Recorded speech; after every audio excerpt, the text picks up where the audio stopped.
Before you scroll, before you decide this is just another motivational video, let me ask you something that might make you uncomfortable.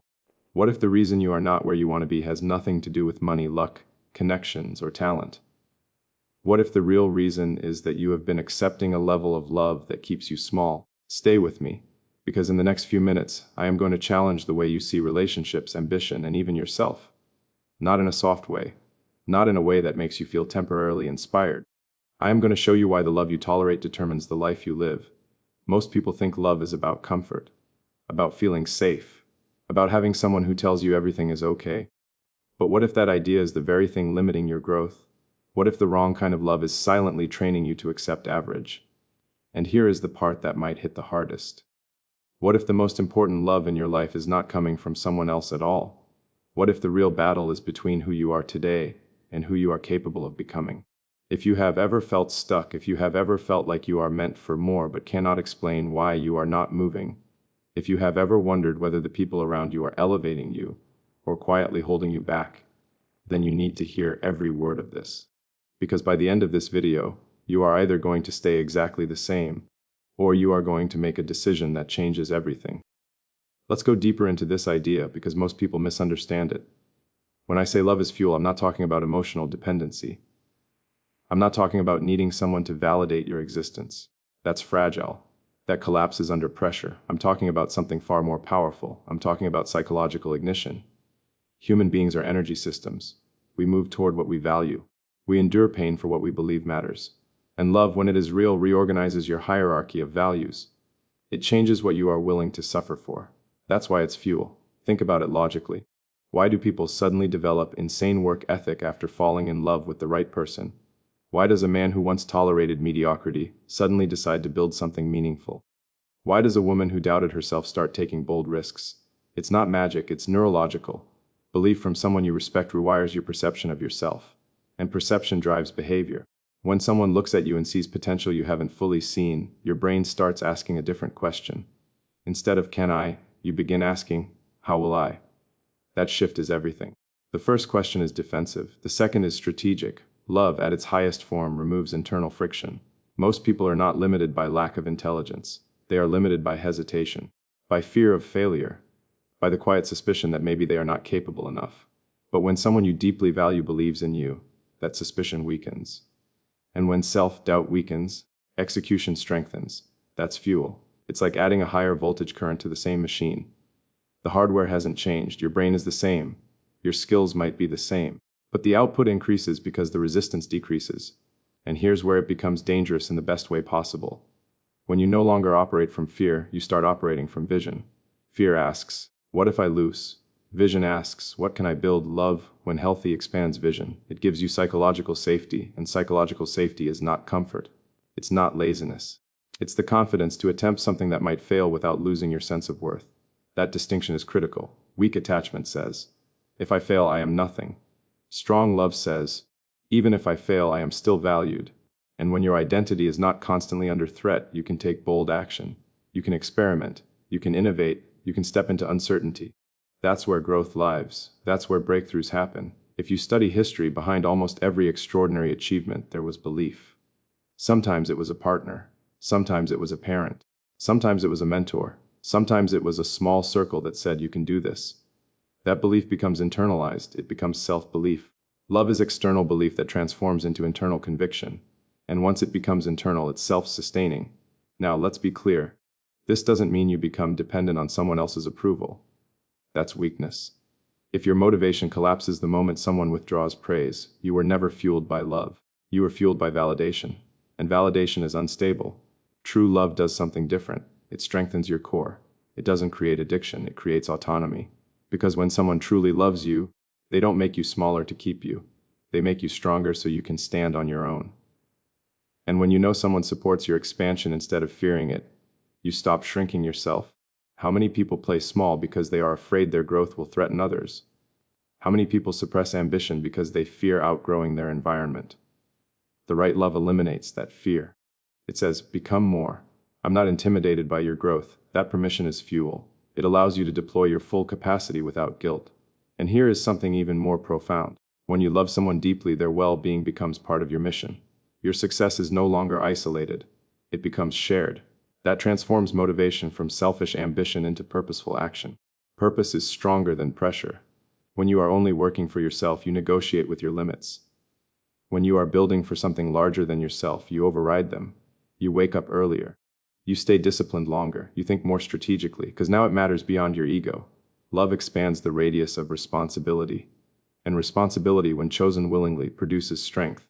But remember, this only works when the love is aligned with growth. If the relationship is rooted in insecurity, control, or fear, it drains energy instead of creating it. That's not fuel. That's friction. Fuel accelerates, friction slows. So you have to ask yourself honestly, does the love in your life increase your courage or decrease it? Does it push you toward your highest potential or anchor you to your lowest comfort? Because the difference determines your trajectory. We often think motivation comes from external rewards, money, status, applause. But those are shallow motivators. They fade. Love, when integrated correctly, is deeper. It reshapes identity, and identity drives consistency. When you see yourself as someone who is believed in, someone capable, someone supported, you act accordingly. You don't sabotage opportunities. You don't retreat at the first obstacle. You adapt. Love gives you resilience. It doesn't remove difficulty. It increases your capacity to endure it. That's why I call it fuel. Not because it makes the journey easy, but because it gives you the energy to continue when it gets hard. And in a world where most people quit at discomfort, the one who keeps going wins. So understand this clearly. When you say your love is my everything, it should not mean I cannot function without you. It should mean your belief activated something inside me that refuses to live small. That is power. That is ignition. And if you have that kind of love in your life, protect it. And if you don't, become it. Become the person who believes so deeply in growth, in vision, in expansion that you generate your own fuel. Because at the end of the day, love is not about dependency.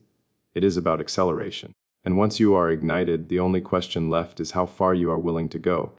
Now let's take this further, because fuel alone is not enough. Fuel gives you energy, but direction determines whether that energy creates progress or chaos. This is where the second idea becomes critical.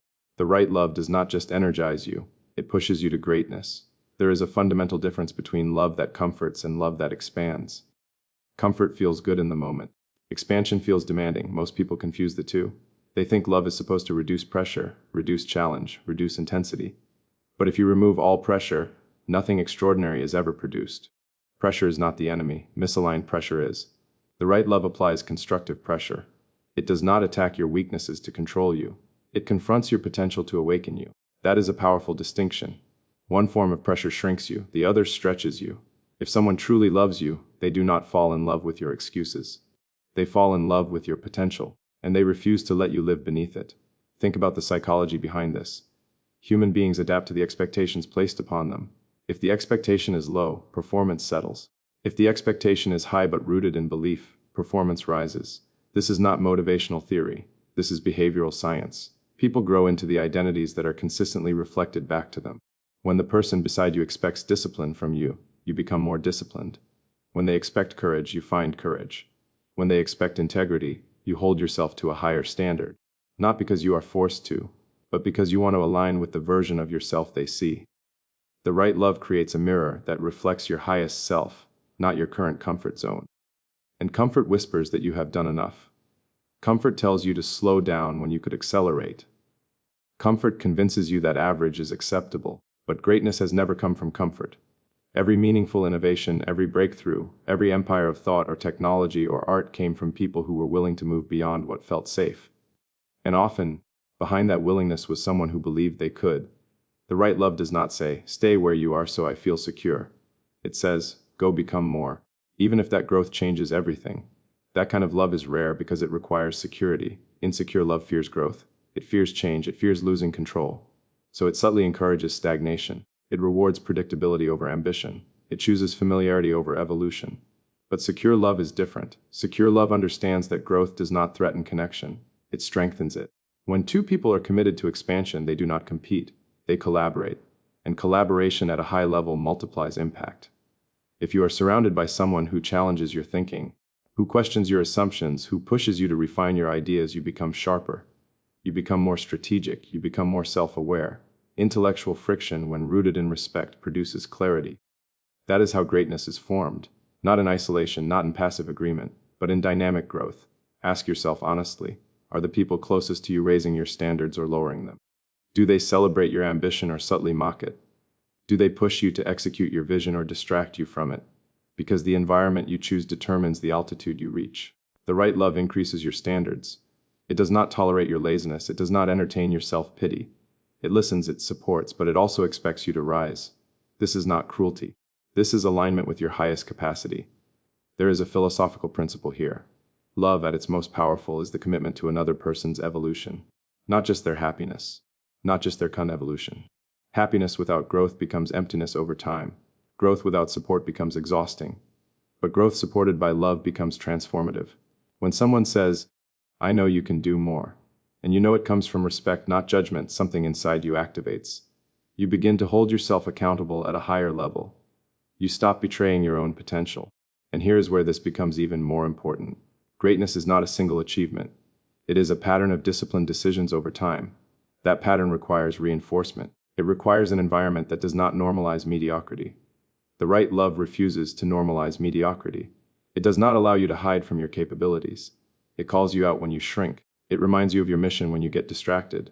It becomes a stabilizing force during doubt. And doubt will come. Every ambitious vision invites uncertainty. Every bold move invites criticism.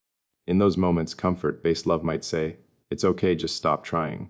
Growth-based love says, "Adjust your strategy, but don't abandon your vision." That difference determines whether you retreat or recalibrate. Great love builds resilience. It does not remove difficulty. It strengthens your response to it. Imagine two trajectories. In one, you are constantly reassured that average is fine. In the other, you are constantly reminded that you are capable of extraordinary things. Over 10 years, those two trajectories diverge dramatically. The right love accelerates divergence toward greatness. It makes you uncomfortable in productive ways. It challenges your thinking. It pushes you to learn new skills. It expects consistency. It celebrates progress, not perfection. And slowly, almost invisibly, you transform. You become more disciplined because someone expects it. You become more strategic because someone questions you. You become more resilient because someone stands beside you when things break. This is how high-performance ecosystems are built. Not through blind positivity, through shared standards and shared belief. And if you cannot find that kind of love externally, then you must internalize it. You must become the voice that demands more from yourself.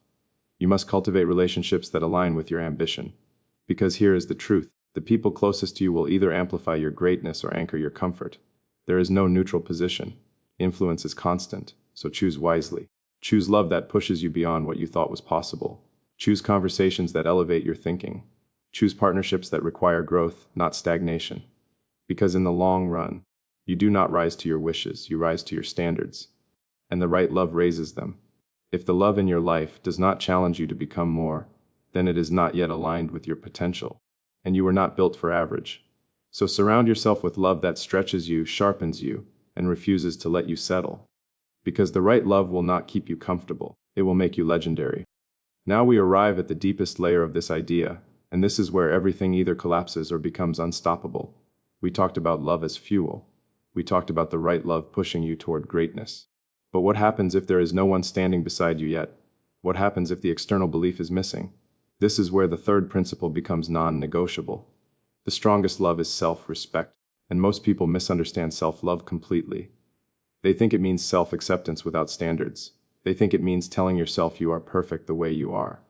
That sounds comforting, but it is intellectually weak. Self-respect is not indulgence. Self-respect is accountability. It is the decision that you will not betray your own potential. When you say, "Your love is my everything," at the highest level it can mean something radical. It can mean that the love you have for your future self is so strong that you refuse to sabotage it. Think about that. Right now, there is a future version of you, more disciplined, more skilled, more courageous. That version of you is not imaginary. It is a statistical possibility based on your current actions. And every decision you make either moves you closer to that version or further away from it. Self-respect is the bridge. Psychologically, human beings act in alignment with their identity. If you see yourself as someone average, you will unconsciously choose average behaviors. If you see yourself as someone disciplined, you will choose disciplined behaviors. Identity drives action more reliably than motivation. So the question becomes, who are you loyal to? Are you loyal to your impulses, or are you loyal to your potential? Self-respect means you choose potential over impulse consistently. It means you wake up early not because you feel like it, but because you gave your word to yourself. It means you finish the work when no one is watching. It means you say no to distractions that weaken your trajectory. This is not about ego. It is about integrity. When you repeatedly break promises to yourself, your internal trust erodes. You start doubting your own commitments. You say you will start tomorrow, and tomorrow never comes. Over time, that pattern creates quiet self-contempt, not dramatic, not loud, just a subtle awareness that you are not operating at your capacity. That is the beginning of mediocrity. But when you honor your word to yourself, something powerful happens. Your internal trust strengthens. You begin to believe your own commitments. Confidence stops being a performance and starts being a byproduct. Self-respect builds internal certainty. And internal certainty is stronger than external applause. External love can ignite you. It can accelerate you. But if you do not respect yourself, you will eventually sabotage what you build. You will tolerate less than you deserve. You will shrink in rooms where you should expand. You will abandon visions that require sustained effort. Because deep down, you will not believe you are worthy of them. That is why self-respect is the foundation. Philosophically, self-respect is the recognition that your life has weight, that your time is finite, that your abilities are not random accidents but responsibilities. When you understand that, you stop treating your days casually. You become intentional. Intentionality is rare. Most people drift through routines shaped by other people's expectations. They react more than they design. But self-respect forces design. It forces you to ask, what kind of person am I becoming through my daily actions? That question alone can change everything. If you respect yourself, you will not remain in environments that constantly diminish you. If you respect yourself, you will not stay in relationships that punish your growth. If you respect yourself, you will not accept standards that insult your capability. Self-respect sets boundaries, and boundaries protect ambition. There is also a deeper psychological layer here. When you genuinely value yourself, you delay gratification more effectively. You think long-term. You prioritize sustainability over quick validation. This is not emotional, it is strategic. The future belongs to those who can sacrifice short-term pleasure for long-term vision. And sacrifice becomes easier when you believe your future self deserves better. Imagine speaking to yourself 10 years from now. Imagine that version looking back at you today. Would they thank you for your discipline, or question your hesitation? Would they be proud of your consistency, or frustrated by your excuses? That future version is shaped by your current self-respect. This is why the strongest love might not be romantic at all. It might be the quiet commitment you make in solitude, the decision that you will not waste your intelligence, the decision that you will not live beneath your capacity simply because it is easier. Ease is attractive. Greatness is demanding. Self-respect chooses demanding. And here is the paradox. When you truly respect yourself, you also attract better external love, because you no longer tolerate dynamics that shrink you. You no longer chase validation. You operate from stability. Stable individuals build stable empires. When you know your worth, you negotiate differently. You choose differently. You execute differently. Your posture changes. Your standards change. All because you decided your life matters. And let's be honest. The world does not reward potential. It rewards execution. There are millions of intelligent people who never act. There are millions of talented individuals who never commit. The difference is rarely capability. It is conviction. Self-respect produces conviction. It tells you that quitting on yourself is not an option. It tells you that your mission deserves effort. It tells you that your discipline is not punishment. It is self-honor. When that mindset becomes internalized, you become difficult to stop. Not because you are aggressive, but because you are aligned with your values, aligned with your future. And alignment reduces internal conflict. When there is no internal conflict, energy becomes focused. Focused energy produces results. So when you say, "Your love is my everything," understand the deepest level of that statement. It might mean that the love you have for your own potential is so powerful that you refuse to settle. You refuse average thinking. You refuse weak habits. You refuse environments that suffocate ambition. You decide that your life will be designed, not drifted, and that decision, repeated daily, compounds. In the end, no one can live your life for you. No one can execute your vision for you. External love can support you. It can inspire you. It can challenge you. But self-respect is the engine that keeps running when everything else goes silent. So ask yourself one final question. Are you living in a way that your future self would admire? If the answer is not yet, then start today. Because the most powerful love you will ever experience is the moment you decide that your potential is non-negotiable.